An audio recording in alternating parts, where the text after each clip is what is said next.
So today we are going to talk about the circulation of the atmosphere. We're going to start out with the surface wind bands. So generally the wind bands blow from east to west instead of north to south. So there are three different types of wind bands, and there are the polar easterlies, the prevailing westerlies, and the tropical easterlies. As you can see in this picture, and they go from obviously north to south, but they blow east to west depending on what side of the equator they are on. Next, we're going to talk about the Coriolis Effect, which is why the wind blows the way it does. It's the reason the wind blows from east to west. It is because of the Earth's rotation. It causes the wind to blow that way. So objects in the northern hemisphere deflect to the right, and objects in the southern hemisphere deflect to the left. Our next slide is going to be over the pressures. So in the troposphere there are convection cells, and when the warm air rises it creates low pressure, and when the cool air sinks it causes high pressure. The convection is what causes the Earth's weather. So obviously if it's a low pressure system meeting a high pressure system, it's going to create friction, and hence weather happens. Did we skip one? We did. Okay, so the global air currents and climates.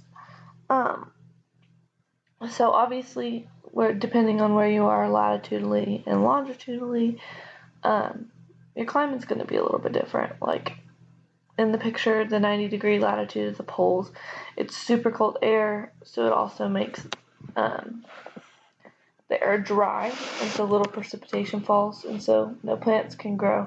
Whereas at 0 degrees latitude, it's warm and lots of plants grow here. That's why there's rainforests there. And in this picture, it shows kind of what climates go best with what latitude.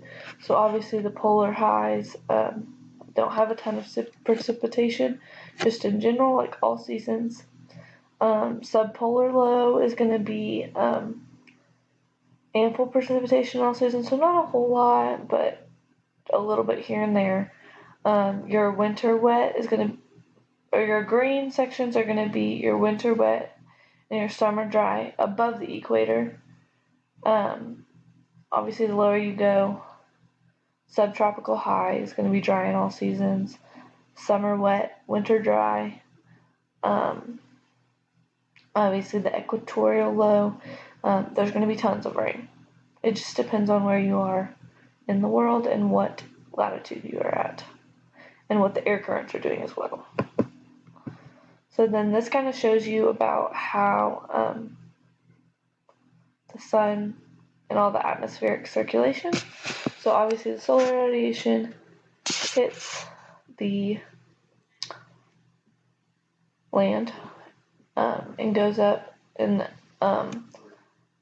it absorbs the reflection of the sunlight, which goes into re-radiation of heat, which greenhouse gases, which contains the greenhouse effect.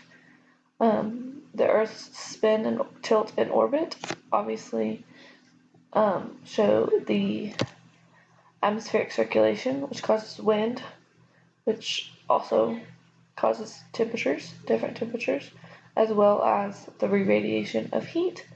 And that is all we are going to be talking about today.